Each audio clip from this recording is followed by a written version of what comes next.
Hey everybody, Mike here from metaldetectoruniverse.com, and today we're going to talk about beach metal detecting.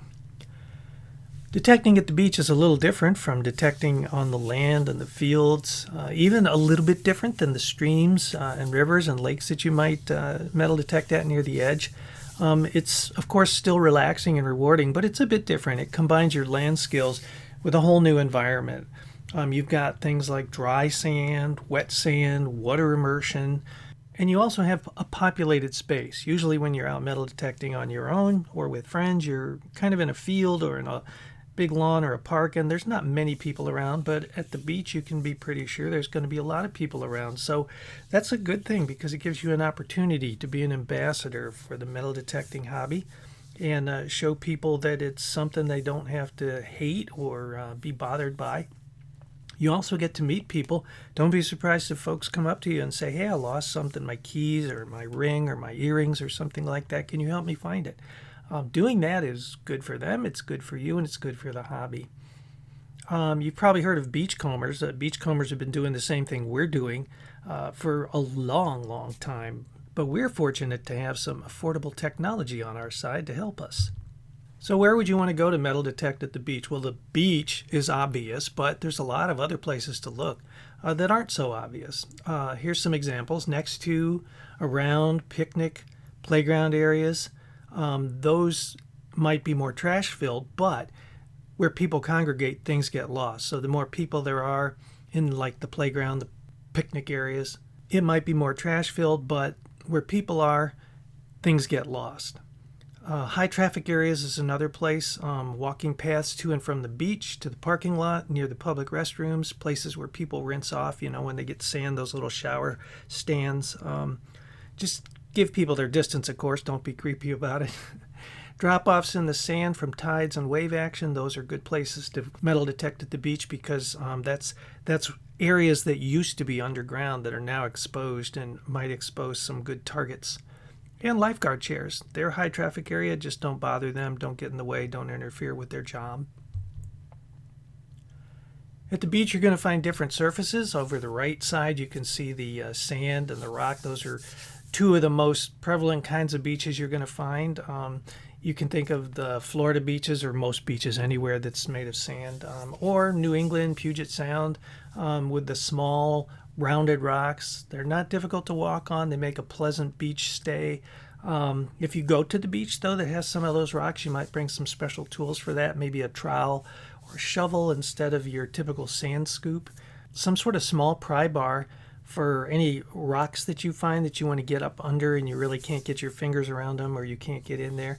A very large screwdriver might work or something even larger.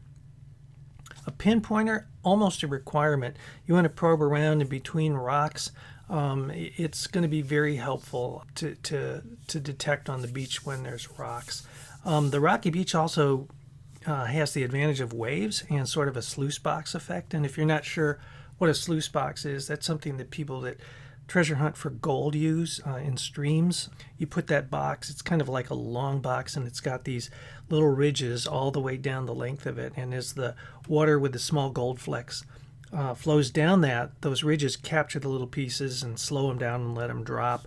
And you can find stuff that way. Well, rocky beaches are the same. As the waves come in, like in that picture over the right, and they even more powerful ones, and they lift stuff over the rocks, they settle down in the cracks in the rocks. Tidal pools, also a good place to catch lost objects. The same thing, the waves can lift things up and place them in the tide pools, and also the people that are exploring the tide pools, they can lose things too. There's a couple of downsides to rocky beach metal detecting, though. You do get the presence of what are called hot rocks.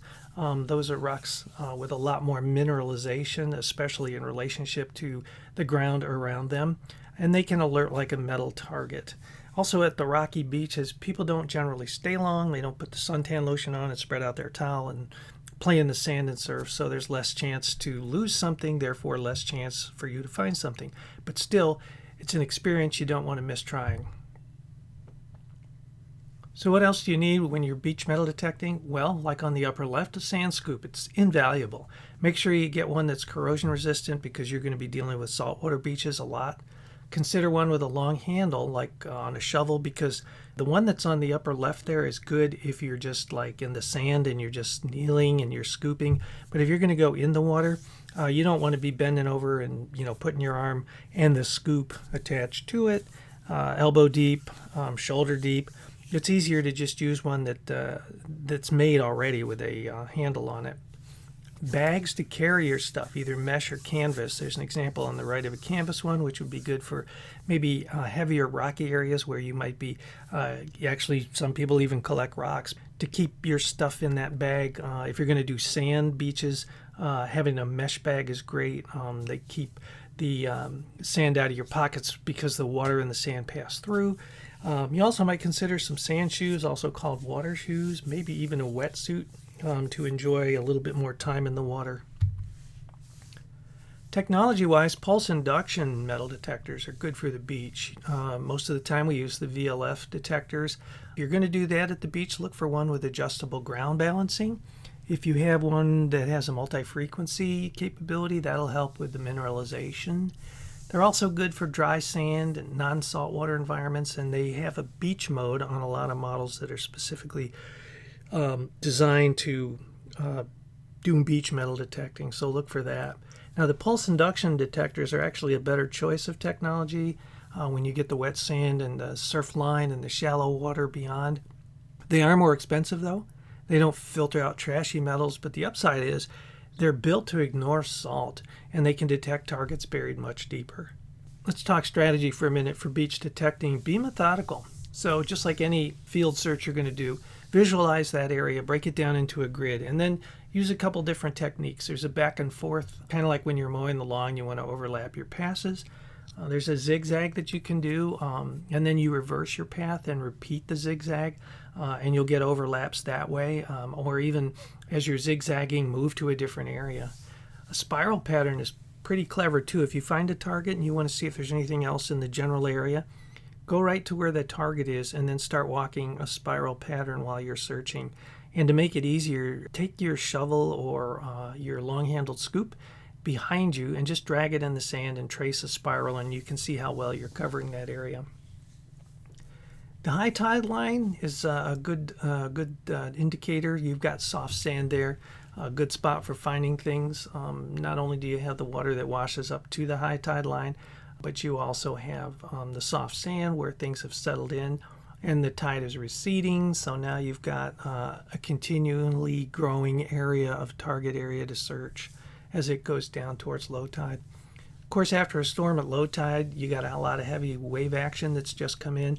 You get to low tide, you've got a big beach area where things have been deposited. Searching early is great. Other detectorists, of course, will know that tip and they'll be there.